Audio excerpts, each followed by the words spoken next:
I didn't really do training camp last year. I probably had like 3 weeks before the season I started practicing and stuff. But just to be out there now at the beginning, it feels good.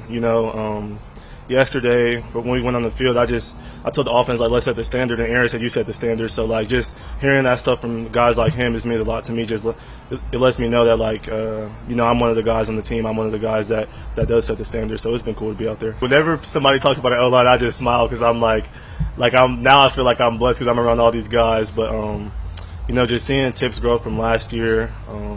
And him start to build a relationship with Aaron because, he's starting to make all the IDs for the run game, and Aaron's helping him a lot because it's going to get to a point where Tip's making all the calls and stuff like that. So I'm just seeing their growth every day and seeing myself build confidence behind running behind them and trusting what they're doing. It's been good.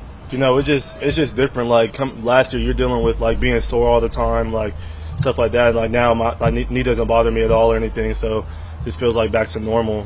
I mean, that's probably like a little less noise, but I don't think as far as like the team, it's any different. Obviously, the expectation is to win. We have the highest expectations of us and our coaches. It's a lot different. Being able to come in here kind of so much more comfortable with the playbook. It's not necessarily me like, getting up to the line, okay, where am I going here? It's more like now since I know, exactly where I'm going, I can be like, how can I make this better?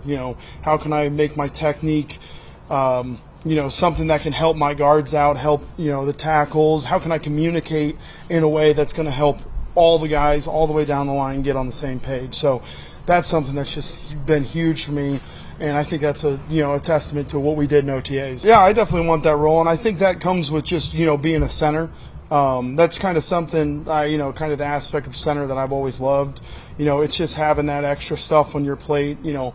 Just getting back to the huddle. Kind of confirming with everybody. Something I do every play is just hit everybody. As soon as we get back to the huddle, just kind of checking up on them, seeing how they did, how I can be better for them, and I think that's something that I like to do. It's something that's kind of leveling up my game. Aaron, what is it, 18, 19? He's been in the NFL since I was 5 years old. So just to even be out there playing with him like even making recommendations to my game, how I can be better, how I can be a better player. I take everything he says to heart, and I know that if I can incorporate that into my game, it's going to make me a better player. What have you learned, even just from a couple practices in the spring, being able to watch Tyron Smith work and the way he goes about things? I mean, it's awesome. Just having him in the huddle, you can always feel his presence. He like not only is he a great player, he's a great dude. He's helping us out. He's kind of, just that older voice in the O-line that kind of can make recommendations, make decisions that kind of are going to help us in the long run. I don't know. I don't even know what season 13 or 14 for him. It's just a great feeling, and he's a guy that I've admired since I can't even remember playing O-line. It's a good feeling.